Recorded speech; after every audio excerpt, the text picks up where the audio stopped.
Okay. So I work at Ulta, or I was working at Ulta before the pandemic happened, and what I noticed a lot is like I always hear, you always hear like, oh well, I don't like getting matched there because like they don't really know, how to foundation match me, or I went and I walked out the store and I looked like a ghost or whatever it is, and there was like a really big story that happened. I'm not sure where, and this girl like went and did her makeup, and like the lady who worked there basically was like, we don't have a foundation like for you. What? Yeah, like we don't have and I'm just like, how do you not have? Yeah, and why would you say that to someone? You know what I mean? Like they literally are there to pay you to do their makeup, and then you say like, I don't have a foundation for you. Like how many brands do you have in the store? You can't tell me you can't find one foundation that matches the woman. Like I don't know. It's just like it's just a crazy thing, and I've been watching I honestly don't know her name, I feel bad, but the CEO and like founder of Oma Beauty, she created an Instagram account, and it's called Pull Up for Change, and they basically have been like putting brands on blast is essentially what they're doing, and basically saying like, tell us how many people are in your executive and your corporate offices, and just like see how much representation you guys have of like the Black community.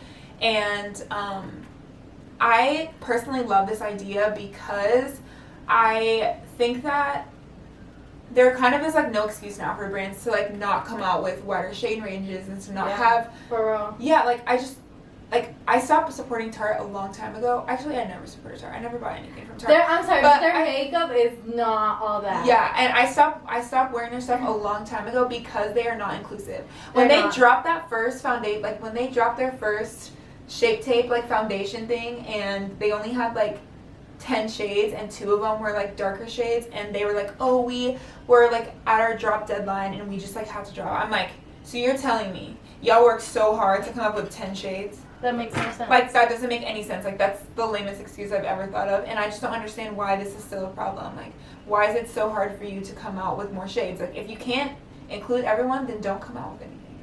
It's like it's really not that hard. And so I really 2020. Yeah, that's like, what I don't get. Are you kidding me? You know how many brands are out here with like 40 shades, like, and you're telling me you can't come out with one? Like that doesn't make any sense. So, I am definitely going to start paying attention to the brands that I support, and just like who I'm giving my money to. I mean, I'm very selective with where I buy makeup from, anyways now, just because I am darker skinned. Like it's harder for me to find.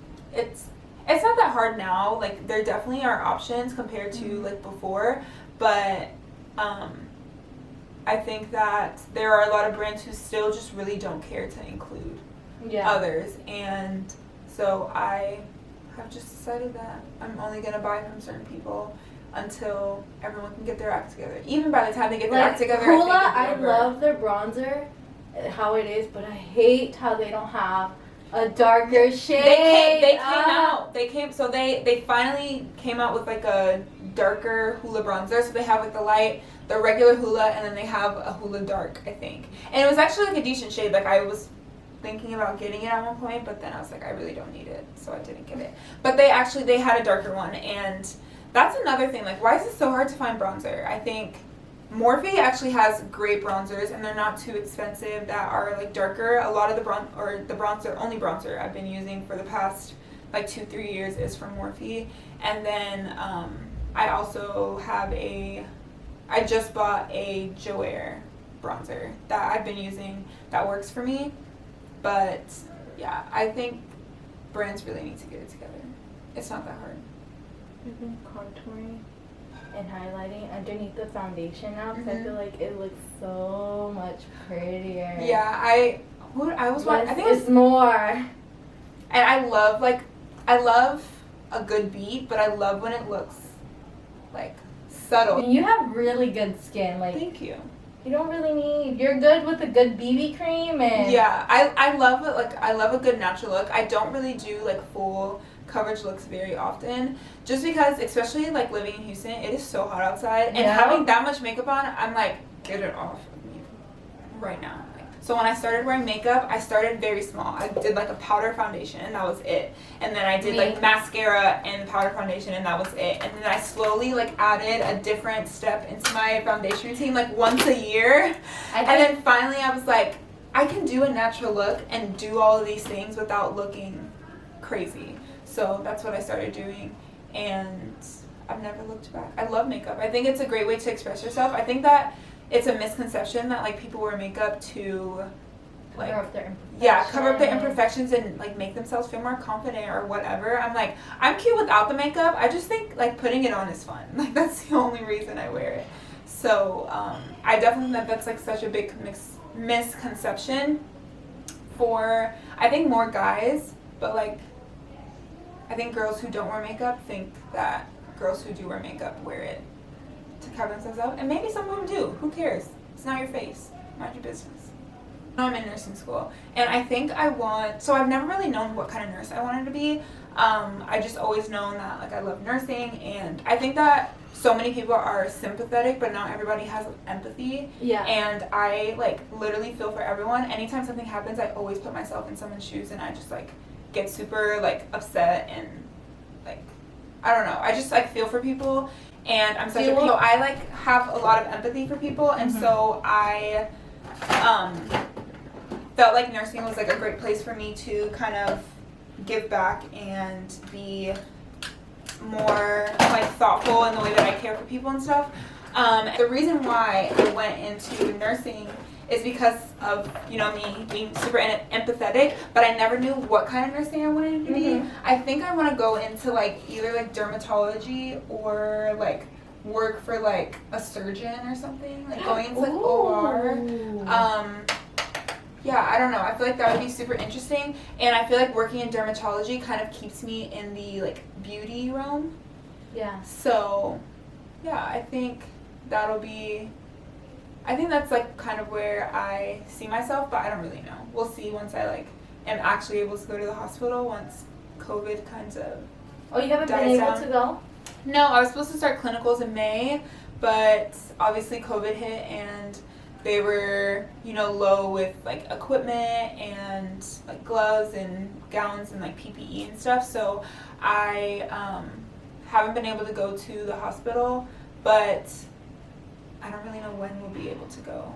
So I'm excited, but I was actually in nursing school before this. Like this isn't my first time. So I've been in the hospital. Like I kind of know what it's like, but I'm excited to, you know, like get deeper into the program and go to the hospital and be in different floors and stuff. So when Christine reached out to me, she basically was like, I feel like this Black Lives Matter thing has kind of, it was a trend and like people have, you know, stopped talking about it.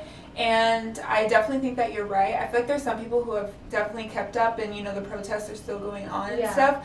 But one was very reluctant to talk about it, not only because I didn't know what to say and that I was like trying to soak in everyone's like experiences and how they kind of felt about it, but also because I felt like it was becoming a trend and I knew that it would become a trend. Yeah. And I feel like so many people were like, oh, if you don't speak up about it, then I'm defriending you. And it's like, you're forcing them to speak up, and they're going to speak up, and they're only going to speak up because they don't want to lose friendships or they don't want people to perceive them as racist or whatever. Like people aren't doing it from the bottom of their hearts or because they actually care about the movement. They're just doing it so like you don't cut them out of your life. And I just think that it's so much more than that. Like this is like someone's life. This is someone's livelihood. Like this is not a trend. This is not for clout on Instagram. Like this is something that people struggle with every single day, and like parents are losing kids and kids are losing fathers and kids are losing mothers, and like it's just, I don't know, it's so crazy. And for people to just now be,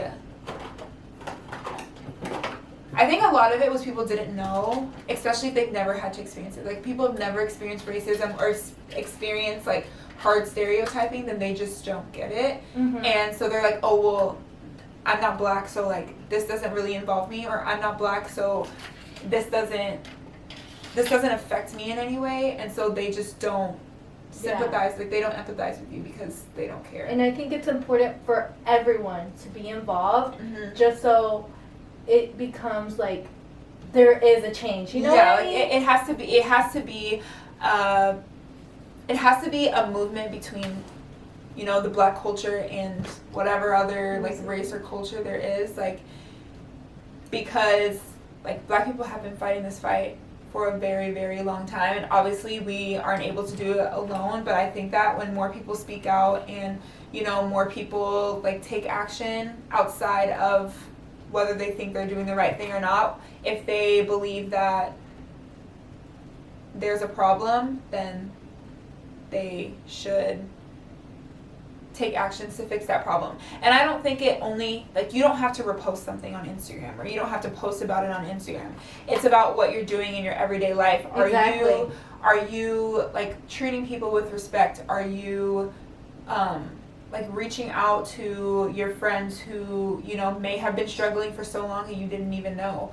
Are you, you know, being nice to the people who like you see every single day in like your regular life? Are you changing the way that you view people whenever you go out in public, and, you know, stereotyping them as like criminals or whatever? Like, it's not just about, I think that's the biggest one, the whole stereotyping thing. yeah, it's all about stereotyping. I don't know if you saw, there was a story on Instagram, this woman, like her and this man were both walking out of Target, and she was a white woman, he was a Black man, and the sensor went off, and like they both, like no one like came to them, like no one said anything to them, so they both were just like whatever, and like kept walking, and then someone ended up stopping the man and asking him, you know, if he like had anything, or like if he took anything or whatever, and or they just like were questioning him, just trying to see if, you know, maybe it was him that went off. And she ended up going back and saying like, why didn't you stop me? Why didn't you ask me if I had anything? She ended up going in her car, and she had like a sensor on like an item that a friend of hers had given her in her purse, and that's what set the sensor off. And it was just like little things like that. The fact that she actually went back and like said something, like those are the type of like changes that need to be made. But it happens every single day, and people don't say anything. People just like, they're like, oh, I'm happy it's not me, and keep it moving. That's the biggest problem I noticed. People, and I don't mean this in a mean way, I think it's just human beings. We're very selfish. Very, very selfish. So and if you know, we don't I get noticed it anything in more return, here. if we don't get anything in return, why even do or say anything? But I think about it in the sense that in order to make this world a better place, we should all say and do something about if something's being done wrong. You know what I mean? Yeah. I definitely think that it's pure selfishness, and I think I see it more prevalent here, like in America, I mean, because like I said, my parents grew up in Jamaica, and everyone is very like, everyone's a family. Like no matter where you go, whether you are blood related or whether you're neighbors, like everyone treats each other as family. And, you know, people will go out of their way to make sure that you're okay. And, you know, if you need help, everyone's willing to help and like do things that like people are willing to like go out of their way to make sure that, you know, they can help in any way. But people don't do that here. Like people are just like, well, I don't have time, so like I gotta go by, or like that's your problem, that's not mine, sorry. Yeah. And I don't know, I wasn't raised that way, I didn't grow up that way, and so I don't plan on raising my kids that way, and I don't plan on treating my friends like that. So yeah, I definitely think Americans can be super, super selfish, and it's actually quite annoying. Everybody needs help, you gotta drop everything and and you don't think twice about it. Exactly. And it's not like, oh, well, I need gas money, or like I need this, or I need that. You don't expect anything in return. Don't ever respect anything in return. You just do it because, you know, like you love and respect them, and like they're family, you know? Or even if they aren't family, I would do it for my friends too, so. Ooh, let me see. Ooh, okay. I like it. What is this called? Collarbones? Collarbone, yeah. Thank you. I love a good collarbone on women. I don't know why. I just think it's so beautiful. So I used to hate, like, because I have super broad shoulders, and I used to hate them, but now they don't bother me as much because I like they make, because I'm like it, I don't know, it makes my collarbones pop, and I really like it. This is the look. It's so pretty. You like it? Yes, I love this situation. It's like my favorite part.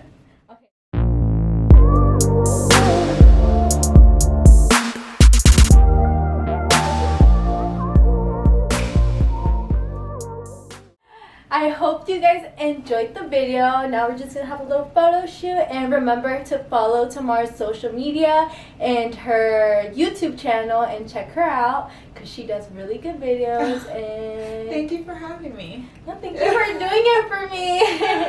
And I hope you guys enjoyed the video, and I'll see you guys next time. Bye.